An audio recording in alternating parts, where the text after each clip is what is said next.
arabayı bir şey tutuyormuş. Yani araba dizginlerinden kopmuş gibi şu an çok güzel yağ gibi akıyor. Bayağı bir rahatladı. Rahatladı, çok rahatlamış.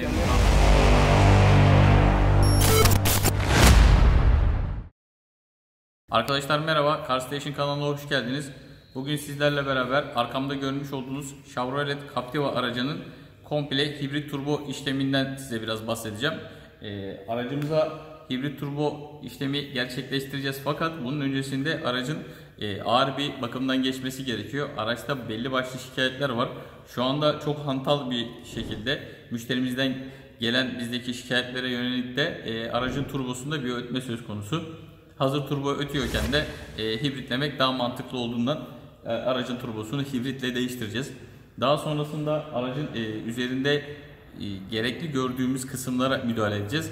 Gelin birlikte aracı sökelim. Baştan sona bir inceleme gerçekleştirelim. Bu incelemeden sonra gördüğümüz noktalara tek tek müdahale edip aracı daha sağlıklı ve daha seri bir hale getirelim. Araç üzerinde hedeflenen beygir tahmini olarak 200 beygir bandında olacak. Captiva'yı 200 beygire çıkartabilecek miyiz? 200 beygire çıktıktan sonra müşterimizden gelen tepkiler nasıl olacak? Aracını teslim ederken de bunları sizlerle paylaşıyor olacağım. Gelin birlikte projeye başlayalım. Keyifli bir proje olmasını diliyoruz. Zorluklarıyla beraber inşallah Captiva bizi fazla üzmeden bu projeyi de bitireceğiz. Hayırlısıyla müşterimize teslim edeceğiz. Başlayalım bakalım neler olacak Captiva projesinde.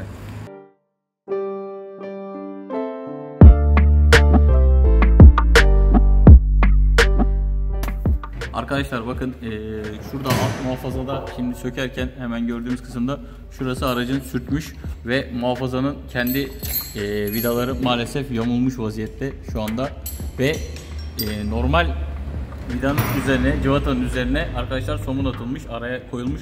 Bu da vurarak aracın muhafaza demirini yamultmuş. Yine aynı şekilde bu tarafta göreceksiniz. Burayı da sürterek tekrar yamultmuşlar. Bunları da düzeltip düzgünce yerine takacağız.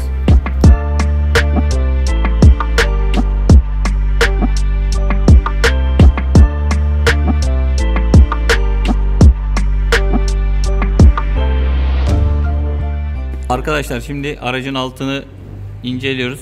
Şurada görmüş olduğunuz gibi karter kısmında komple bir yağ kaçakları söz konusu. Şurada yağ tabasından da gelen bir yağ görüyoruz. Tekrar ön tarafa devam ettiğimde ön tarafta herhangi bir sıkıntı yok ama yine karterin şu kısmından, ön kısmından gördüğünüz gibi komple bir yağ sızıntısı var. Bu sızıntıyı gidereceğiz. Buradan da ya aynı yağ rüzgarla beraber şanzımanın üzerine doğru tekrardan arkaya doğru rüzgarla beraber akmış durumda. Arkadaşlar gördüğünüz gibi şöyle gösterebildiğim kadarıyla turboda komple bir yağ kaçağı mevcut. Turbonun kartına kadar yağ gelmiş vaziyette. Umarım karta zarar vermemiştir.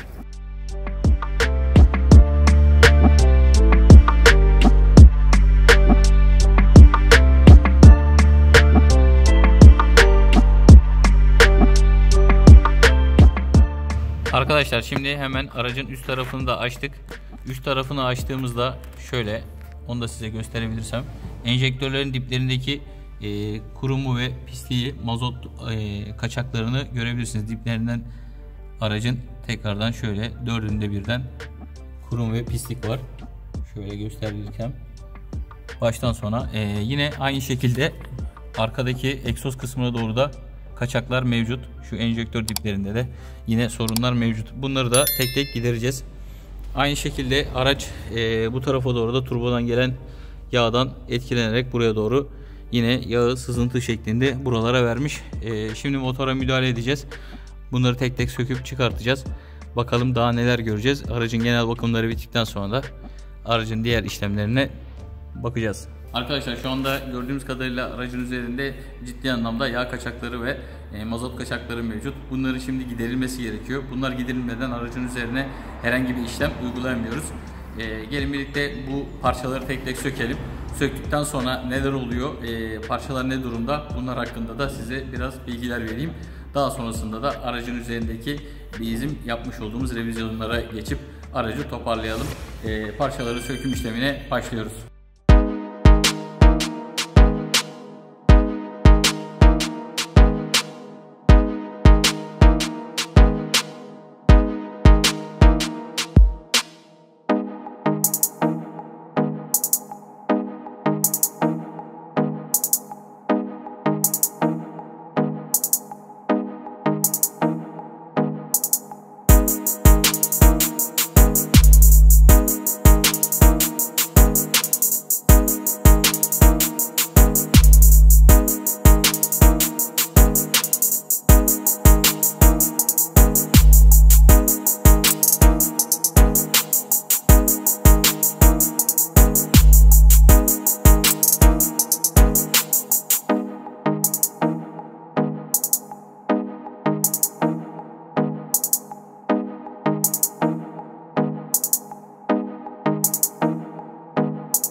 Perfect. Perfect.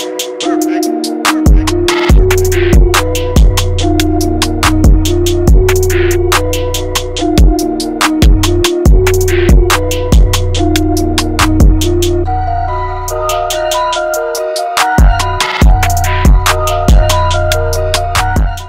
Arkadaşlar şu anda aracı Captiva'mızın hibrit turbo işlemini bitirdik. Komple bütün bakımlarını da yaptıktan sonra Serkan Bey'e teslimini gerçekleştiriyoruz. Sizden bir kısa yorum alacağız. Ne düşünüyorsunuz? Süreç nasıl geçti? Onu 5 dakika bir görelim, Tamam, ondan çok sonra teşekkür ederim. devam edelim. Öncelikle hemen sizi yakalamışken şunu söyleyeyim. Ben sizi YouTube'dan gördüm, Instagram'dan gördüm, oradan geldim. Gerçekten hani orada ne gördüysem aynısını yaşadım. Bilgilendirdiniz, aradınız, neyin için yaptığınızı söylediniz, niye yapmadığınızı söylediniz. Çünkü Evet. ben sen başka şeyler de istemiştim, niye yapmadığınızı söylediniz. Gönül rahatlığıyla arabama emanet ettim, gönül rahatlığıyla aldım. Hatta Çok sağ olun. beklediğimden erken teslim alıyorum, onu da söyleyeyim. Yani normalde biliyorsunuz, hatta az önce sizle paylaştım. Kime söylesem arabayı İstanbul'da bir yere bıraktım diyorum. Araba nereden gelecek mi? Acaba bir sorun yaşar mısınız? İnşallah arabayı alırsın gibi böyle hani insanların geçmiş kötü deneyimlerine Aynen, dayanan aynen öyle. şeyleri vardı. Ben hiç mesela onları yaşamadım. Yani bu süreci böyle atlatmak da benim için çok güzel oldu. Arabaya gelince araba zaten çok farklı bir araba oldu. Yani aynı araba kesinlikle değil. Onu rahatlıkla söyleyebilirim. Arabayı bir şey tutuyormuş. Yani araba dizginlerinden kopmuş gibi şu an çok güzel yağ gibi akıyor. Bayağı bir rahatladı yani. Rahatladı, çok rahatlamış. Memnun Yani kaldığınıza çok çok sevindim. teşekkür ederim. Yani hem süreçten hem arabadan hem de süreçten çok Biz memnun de çok kaldım. teşekkür ederiz. Teşekkür ediyorum. Elinize Kendinize sağlık. iyi Sağ bakın. olun. Arkadaşlar sormak istediğiniz sorular varsa bize yorumlardan ulaşabilirsiniz. Kendinize iyi bakın. Görüşmek üzere. Perfect. Perfect. Perfect.